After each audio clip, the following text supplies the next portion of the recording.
जी, तो स्टूडेंट हम मैम शाहनज़ाकस जो है वो पेपर रीड आउट कर रहे थे, जिसमें हमने जो है वो उसके डिफरेंट पैरामीटर को जो है वो स्टडी कर लिए।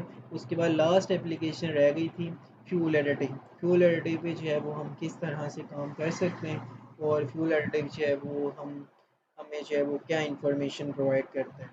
अब फ्यूल एडिटिव में जो है वो हम 5 पैरामीटर जो है वो स्टडी करेंगे, जिसके जो है वो हमारे पास कुछ इस तरह से ग्राफ आएंगे, जिसमें सबसे पहले जो है वो फ्लैश एंड फायर पॉइंट होते हैं। सेकंड जो है वो कोर एंड क्लाउड पॉइंट होता है। थर्ड जो है वो आपके पास होती है काइनेमेटिक विस्कोसिटी। फोर्थ जो है वो सरफेस टेंशन होती है और फिफ्थ जो है वो स्पेसिफिक ग्रेविटी।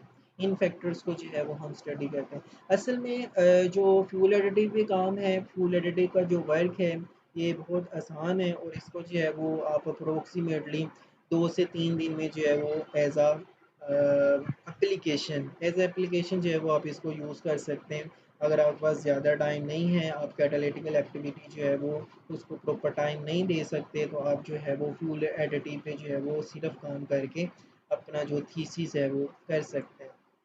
देखिएगा नेक्स्ट जो है वो हमारे पास है flash and fire point. Flash and fire point जो है वो हमें क्या बताते हैं? असल में जो है फ्लैश पॉइंट वो होते हैं कि जब हमने डीजल के अंदर अपने नैनो पार्टिकल ऐड किए हैं और नैनो पार्टिकल ऐड करने के बाद हमारे पास एक स्टैंडर्ड होता है। स्टैंडर्ड का हमने फ्लैश पॉइंट फाइंड करना है और फायर पॉइंट फाइंड करना है। फिर जो है वो हमने जो डिफरेंट कंसनट्रेशन के जो है वो सोल्यूशन बनाए हैं, लाइक 20 ppm, 40 ppm, 60, 80 ppm के जो सोल्यूशन बनाए हैं, उनका फ्लैश एंड फायर पॉइंट जो है वो फाइंड आउट करना होता है। और फिर हमने उसको स्टैंडर्ड के साथ फाइंड करना है कि क्या उसकी वैल्यू जो है उसके स्टैंडर्ड से कम आ रही है या ज़्यादा आ रही है। अगर कम आ रही है तो इसका मतलब है वो कैटलिस्ट की मौजूदगी में जो है वो फायर को जल्दी कैप्चर कर रहा है। यानी कि फ्लैश हमारे पास वो होता है कि हमने वो टाइम, वो टेम्परेचर जहाँ पर जो है वो फ्यूल जो है वो स्पार्क करना शुरू कर देता है। और फायर पॉइंट वो होता है कि जिस पॉइंट पर जो है वो फ्यूल को जो है वो बर्न होना शुरू हो जाता है।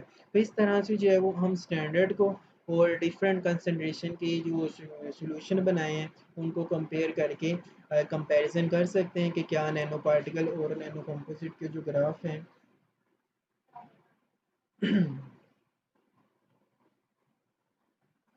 तो डिफरेंट नैनो पार्टिकल और नैनो कंपोजिट और स्टैंडर्ड के हिसाब से जो है वो हमारे पास क्या नैनो पार्टिकल जो है वो जल्दी फ्लैश को और फायर पॉइंट दे रहे हैं या नैनो कंपोजिट जो है वो जल्दी फ्लैश और फायर पॉइंट दे रहे हैं। तो इस तरह से जो है वो फ्लैश और फायर पॉइंट फाइंड आउट करके हम उसके बारे में इंफॉर्मेशन दे सकते हैं कि नैनो पार्टिकल ऐड करके हम फ्यूल का फ्लैश पॉइंट डिक्रीज़ कर सकते हैं और फायर पॉइंट डिक्रीज़ कर सकते हैं, या नैनो कंपोजिट ऐड करके उसका फ्लैश पॉइंट और फायर पॉइंट जो है वो इंक्रीज़ या डिक्रीज़ कर सकते हैं। तो ये इसके जो ग्राफ है वो कुछ इस तरह से। यहाँ पर जो है वो हमने एक्स एक्सिस के अलोंग जो है वो डिफरेंट कंसंट्रेशन के, यानी कि जितनी कंसंट्रेशन के सॉल्यूशन बनाए होते हैं ना वो लिख लेते हैं, और वाई एक्सिस पे जो है वो टेम्परेचर होते हैं। जैसे यहाँ पर जो है वो 5 कंसंट्रेशन के सॉल्यूशन बनाए हैं, 0, 20, 40, 60 और 80 ppm के। उसके बाद नेक्स्ट जो है वो सेकंड पैरामीटर जो स्टडी किया गया है फ्यूल एडिटिव में, वो है हमारे पास क्लाउड पॉइंट और पावर पॉइंट। क्लाउड पॉइंट असल में क्या होता है और पावर पॉइंट असल में क्या होता है? असल में बच्चों हमने क्या करना होता है कि जो नैनो पार्टिकल है ना, नैनो पार्टिकल के जो हमने डिफरेंट सोल्यूशन बना लिए और उन सोल्यूशन को फिर जो है वो हमने फ्रीज़र के अंदर रख देना होता है और उसका जो है वो टेम्परेचर बार बार नोट करते जाना होता है। और फिर जो है वो हमने ये फाइंड करना होता है कि जब हम उस सोल्यूशन को शेक करते हैं ना, तो क्या वो शेक होता है कि नहीं होता, यानी कि वो मूव होता है कि नहीं होता। और उसके अंदर जो हमने नैनो पार्टिकल ऐड किए हैं, क्या वो उसके अंदर फ्लो होते हुए हमें नज़र आ रहे हैं कि नहीं नज़र आ रहे। अगर तो वो फ्लो होना बंद कर दें तो वो हमारे पास जो है वो क्लाउड पॉइंट होता है। और जब वो सारे का सारा जो है वो आइस में, यानी कि आइस लाइक लिक्विड में कन्वर्ट हो, आइस में ना कन्वर्ट हो, आइस लाइक लिक्विड में कन्वर्ट हो जाए, यानी कि वो मूव ना करे, वहाँ पर जो फिर हम थर्मोमीटर से टेम्परेचर नोट करेंगे वो हमारे पास जो टेम्परेचर है वो 4 पॉइंट का होगा। तो यहाँ पर भी जैसे flash fire point nano particle nano composite को कंपेयर करके दोनों में कंपैरिजन किया है, इसी तरह से यहाँ पर भी फ्लैश और क्लाउड और पोर्ट पॉइंट को जो है वो कंपेयर करके नैनो पार्टिकल और नैनो कंपोजिट का जो है वो कंपैरिजन करते हैं। नेक्स्ट आती है हमारे पास काइनामेटिक विस्कोसिटी। अब काइनामेटिक विस्कोसिटी जो है वो असल में क्या होती है? विस्कोसिटी का आपको पता होता है कि हमारे पास जो लिक्विड है वो कम फ्लो हो रहा है या ज़्यादा फ्लो हो रहा है। जिसकी विस्कोसिटी ज़्यादा होती है वो उतना ही कम स्पीड से फ्लो होता है, और जिसकी विस्कोसिटी ज़्यादा होती है उतनी ही ज़्यादा स्पीड से फ्लो होता है।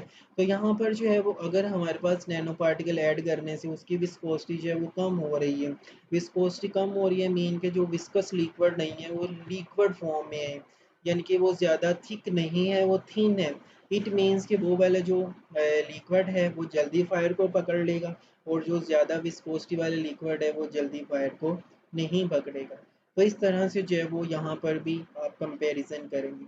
नेक्स्ट आ जाती है सरफेस टेंशन। सरफेस टेंशन में भी आप लोग इसी तरह से जो है वो उनके बाय यूजिंग स्लैग्मोमीटर, और स्लैग्मोमीटर होता है, और दूसरा हम यूज़ करते हैं मोनोमीटर।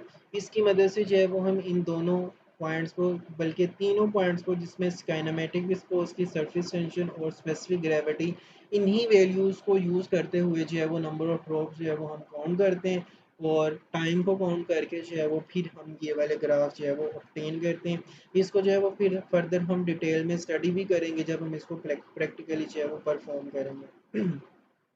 नेक्स्ट है स्पेसिफिक ग्रेविटी। स्पेसिफिक ग्रेविटी जो है वो हमें ये बताती है कि हमारे जो सॉल्यूशन है, जो डिफरेंट पीपीएम के सॉल्यूशन है, क्या जो स्पेसिफिक ग्रेविटी है वो नैनो पार्टिकल की ज़्यादा है या नैनो कंपोजिट की ज़्यादा है।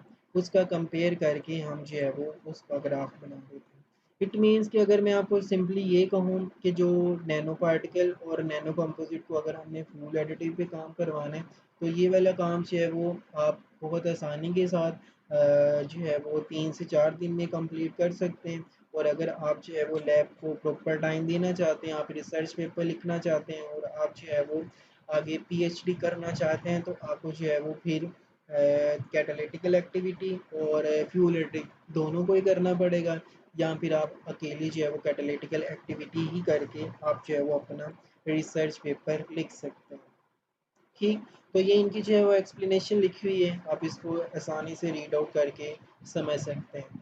लास्ट में जो है वो इनका कंक्लूजन है। कंक्लूजन मैंने आपको पहले ही बता दिया था कि कंक्लूजन जो है वो हमारे पास ओवरऑल जैसे समरी होती है ना, कि हमने इस पेपर के अंदर जो है वो कौन से नैनो पार्टिकल, नैनो कंपोजिट को किन किन मेथड से सिंथेसाइज किए हैं, फिर उनकी जो है वो कौन सी करेक्टराइजेशन करवाई है। जैसे यहाँ पर हमने स्टडी की है, XRD की है, सेम की है, स्टेम की है, उसके बाद नेक्स्ट जो है वो FTIR की है। फिर हमने इनको जो है वो जो सैंपल है उनको कहाँ पर एज आ अप्लाई की है, तो हमने दो तरह की एप्लीकेशन की है, कैटालिटिकल एप्लीकेशन स्टडी की है और फ्यूलेटिव स्टडी की है। फिर इन दोनों का कंपैरिजन करना है कि दोनों में कैटालिटिकल में क्या नैनो पार्टिकल ज़्यादा एक्टिव है या नैनो कंपोजिट ज़्यादा एक्टिव है, और फ्लैश एंड फायर पॉइंट में इन डिफरेंट फैक्टर में फ्यूलिटी में भी आपने ये बताना है कि क्या नैनो पार्टिकल वहाँ पर फ्यूलिटी में ज़्यादा अपना रोल प्ले कर रहे हैं या नैनो कंपोजिट। तो ये हमने जो है वो समरी के अंदर जो है वो इसका ओवरव्यू देना होता है। तो मैं उम्मीद करता हूँ कि आप लोग जो है वो इस पेपर को इस वीडियोस को सुन के थोड़ा सा अंडरस्टैंड किया होगा इस पेपर को। और अगर फिर भी आपके माइंड में किसी भी तरह का क्वेश्चन जो है वो किसी भी तरह की कन्फ्यूजन है, क्वेश्चन है, आप किसी भी पॉइंट को जो है वो समझ नहीं पा रहे, तो आप जो है वो कमेंट्स बॉक्स में आसानी से क्वेश्चन पूछ सकते हैं। ठीक, तो मैं उम्मीद करता हूँ कि आपको जो है वो समझ आई होगी, और अगर फिर भी नहीं आई तो आप जो है वो फिर भी अपनी राय का जो है वो इज़हार कर सकते हैं।